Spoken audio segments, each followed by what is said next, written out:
ऐसी कहानियां आपने सुनी होंगी कि किसी गांव में किसी व्यक्ति को सपना आया। सपने में देवी ने कहा कि फलाने स्थान पर खुदाई करो, वहां पर मैं प्रकट होंगी। जब खुदाई की गई तो धरती के अंदर देवी की एक मूर्ति पाई गई।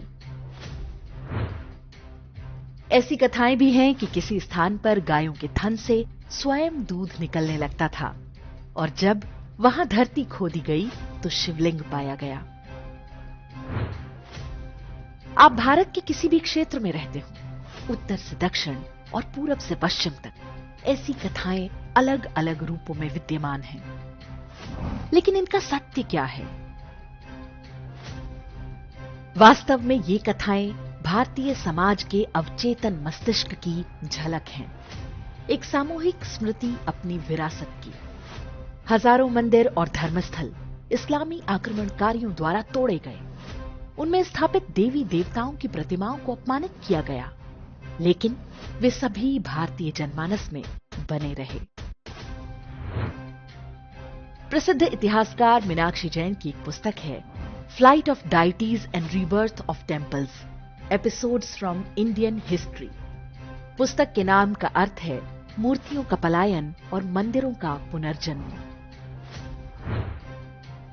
इस पुस्तक में कुछ ऐसे ऐतिहासिक और कड़वे सचों को उजागर किया गया है जिन पर बात करना भी सेकुलर व्यवस्था को चुनौती देने की तरह है। जब इस्लामी आक्रमणकारी हमारे देश में तांडव मचा रहे थे, हिंदू महिलाओं से बलात्कार कर रहे थे, पुरुषों के नरमुंडों के ढेर लगाए जा रहे थे, बच्चों के साथ होने वाली बर्बरता की तो केवल कल्पना ही की जा सकती है। उस कालखंड में हिंदू देवालयों और उनमें स्थापित देवी देवताओं की स्थिति भी वैसी ही थी। आसमानी किताब के अनुसार काफिर तो हत्या और बलात्कार के योग्य होते हैं ही, उनकी पत्थर की मूर्तियां भी घृणित होती हैं।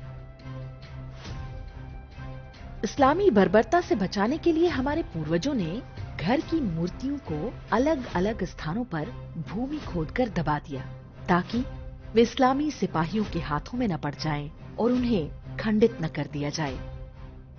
ईरान, इराक, अफगानिस्तान और पाकिस्तान जैसे देशों में आज भी धरती के नीचे से मूर्तियां निकलती रहती हैं। वहां रहने वाले हमारे हिंदू पूर्वजों ने उन्हें धरती में दबाया था, इस आशा में कि एक दिन वो फिर स्थापित होंगी, लेकिन वो दिन कभी नहीं आया।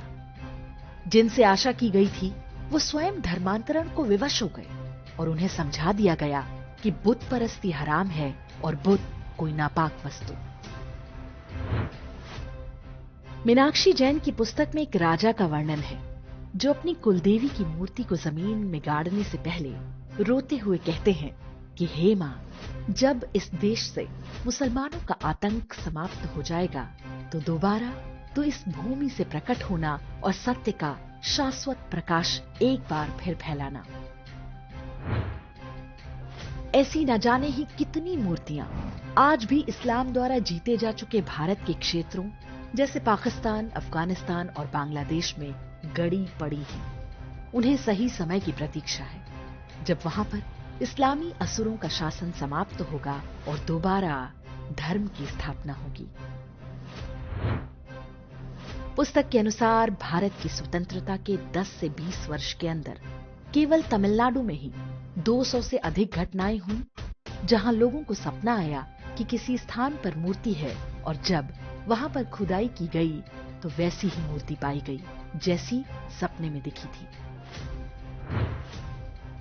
कोई चाहे तो इसे अंधविश्वास कह सकता है, लेकिन मनोवैज्ञानिक आसानी से समझ सकते हैं कि यह भारतीय समाज का अवचेतन है जो अपने अतीत को आज भी भूल नहीं पाया है। पहले इस्लामी और बाद में ईसाई अत्याचार की स्मृतियां हमारी सामूहिक चेतना में आज भी बनी हुई हैं। भले ही बीते 70 वर्ष के कांग्रेसी वामपंथी शासन में इन्हें दबाने और विस्मृत करने का प्रयास हुआ, लेकिन वो पूरी तरह से सफल नहीं हो सके। इसी सामूहिक चेतना का परिणाम है कि अयोध्या और काशी का वैभव फिर से लौट रहा है। इसी का फलित है कि हम अपने धार्मिक और सांस्कृतिक प्रतीकों के लिए संघर्ष कर रहे हैं और कांग्रेस द्वारा बनाए गए भेदभावपूर्ण कानून का विरोध कर रहे हैं, जो हमें अपने स्वाभाविक अधिकार के लिए लड़ने से भी रोकते हैं। इस संघर्ष को और भी तेज करना होगा ताकि हमारा भविष्य सुरक्षित हो। जिन शक्तियों ने 1000 वर्ष तक हमें रौंदा और कुचला, वो आज भी हमारे बीच हैं। उनके षड्यंत्र आज भी जारी हैं। इन शत्रुओं को पूरी तरह नष्ट किए बिना चैन से बैठ जाना आत्मघाती होगा।